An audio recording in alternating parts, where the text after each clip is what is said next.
a hook is anything that's going to grab someone's attention. So today we were walking around an English town, Guildford, and it's great fun. And this guy who was selling something on the street looked past us, pointed, and went, "Oh, you dropped something."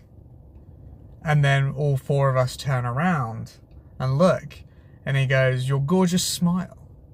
And immediately he had us, we were laughing and all this sort of stuff. But then he tried to sell us something, which we didn't ask for and we didn't want.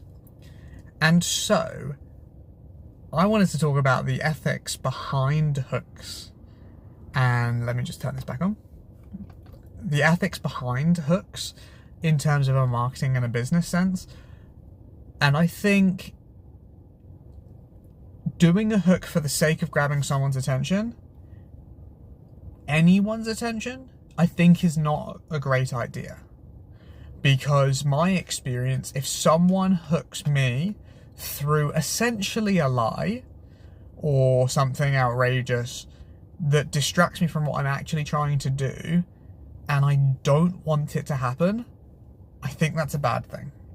I don't think generally your customers are going to be happy that that's happened to them. On the flip side,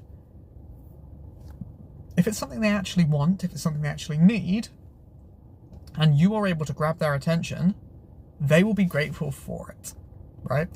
I think people often get really freaked out when you're having a conversation with a friend, and then all of a sudden you get shown an advert about a thing you were talking about. And people are like, "Oh my God, that's so creepy, that's so weird." I think personalized ads are fantastic because they show me things that I didn't know that I wanted that would make my life better because I just didn't know they existed.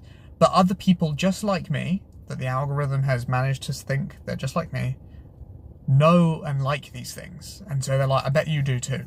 And I like that.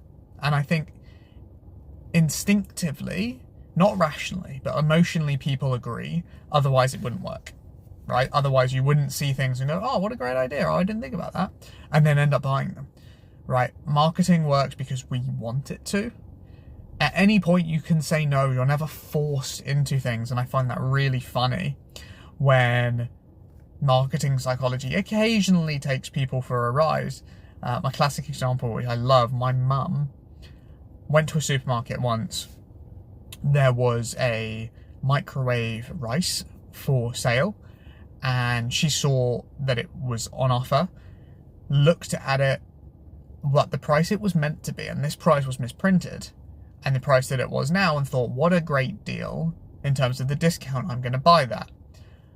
Only to get to the till, the discount wasn't on, and found out the actual price of the item was way less than the discount had said it was.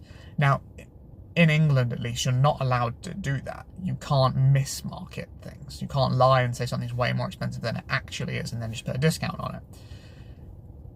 But what I find funny about that is she was hurt, emotionally upset about having been duped, rather than being happy that she got something that she wanted for a price she was willing to pay, which is the way that I look at things and I think is fair and reasonable. And so I kind of look at hooks the same way, along those same lines of like, as long as it's in their interest, they actually want this thing, hooking them in any way is relevant to them is a great thing. If you find a way that speaks specifically to the person who is going to want that service or product, hooking them is going to make them happy on average because they're more likely to interact. So I think that's a good thing. But yeah, I went off on a little tangent there. But hey, my thoughts on it. Have a great day, guys. Peace.